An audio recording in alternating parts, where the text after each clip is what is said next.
Istanbul is Turkey's largest city. It's the heart of Turkey's business and cultural life. The country's largest port and home to more than 12 million people. Byzantium had a superb location on the Bosphorus, the broad strait that connects the Black Sea with the Sea of Marmara and the Aegean. Roman Emperor Constantine I chose Byzantium as his new imperial capital. He ordered his builders to construct a great city of wide boulevards, spacious public squares and grand palaces. It was designated as the New Rome in 330 AD and named after him, Constantinople. 2 centuries later, in 537 AD, Emperor Justinian the Great inaugurated his greatest building project, the Church of the Holy Wisdom, or Hagia Sophia. Set on a hill overlooking the Bosphorus, right where the pagan temple of Byzantium once stood, the great church was the largest and most magnificent building in the entire world at the time. The Byzantine Church of the Holy Saviour of Ankara, built in the 11th century, is very different.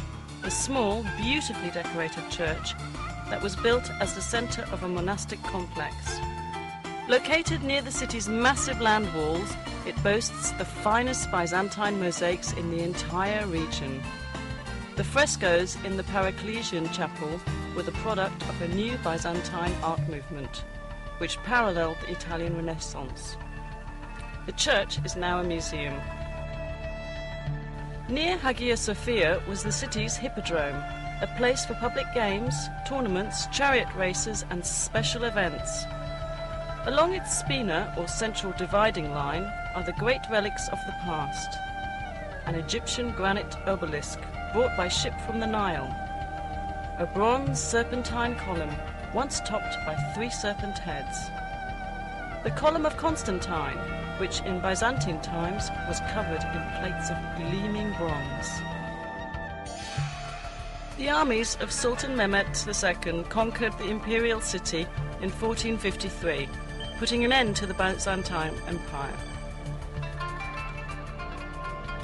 The Ottoman sultans beautified their new capital, constructing great buildings that rivaled those of the Byzantines. The Blue Mosque, built by Sultan Ahmed I in 1616, was set next to Hagia Sophia so that people could compare the 2 artistic achievements.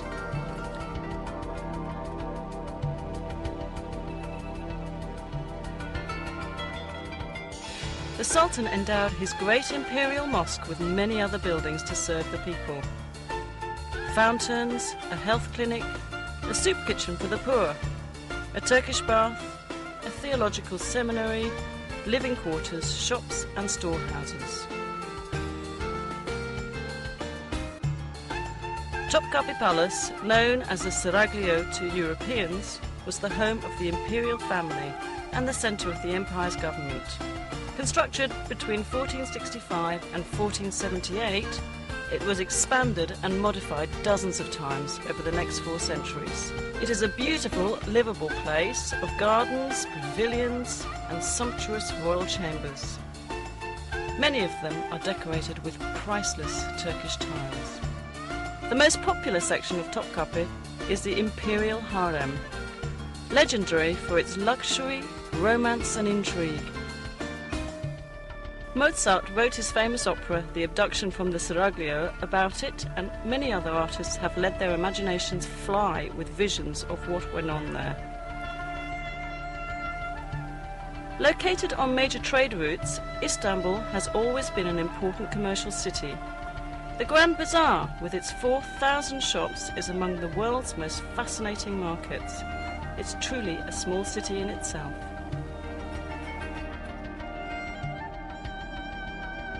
Nearby on the Golden Horn is the Egyptian or Spice Bazaar, known in Ottoman times as the place to buy exotic spices and herbs to be used in cooking or as traditional medicines.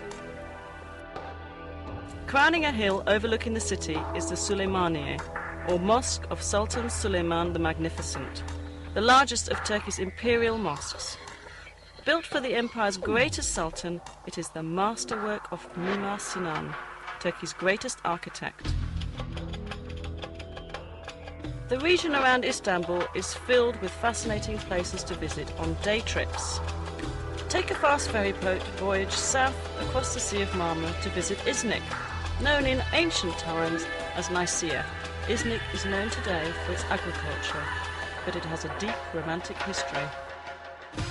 Ancient Nicaea was an important political, cultural and commercial city surrounded by powerful city walls which survive to this day. The early Christian church held two important ecumenical councils here. At the first council of Nicaea, held in the year 325 at the church of Hagia Sophia, theologians set the stage for the adoption of the Nicene Creed. A short drive south of Iznik brings you to Bursa, a large and growing city clinging to the side of the Bithynian Mount Olympus. Bursa was already ancient when, in 1326, the Ottoman Sultans chose it as the first capital of their rapidly expanding empire.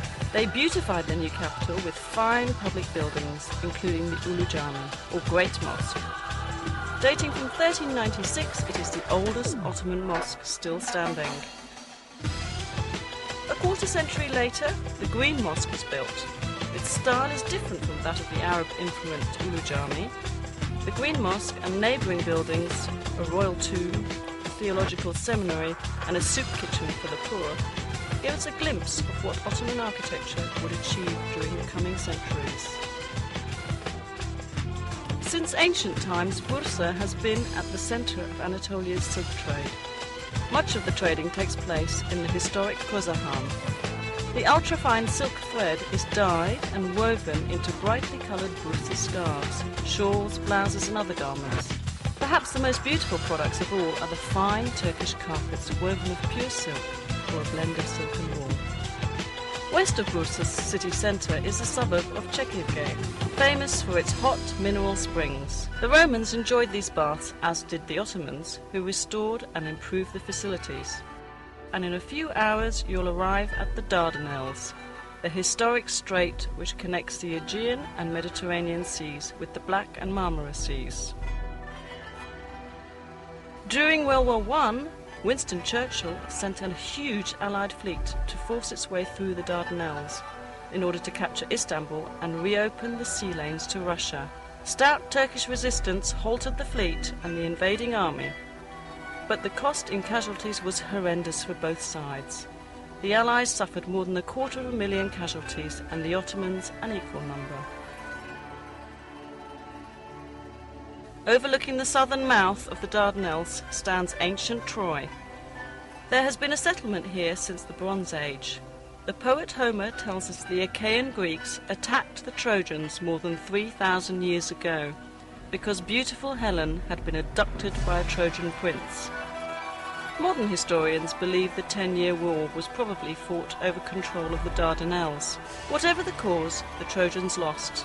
They couldn't resist dragging the Achaeans' great wooden horse into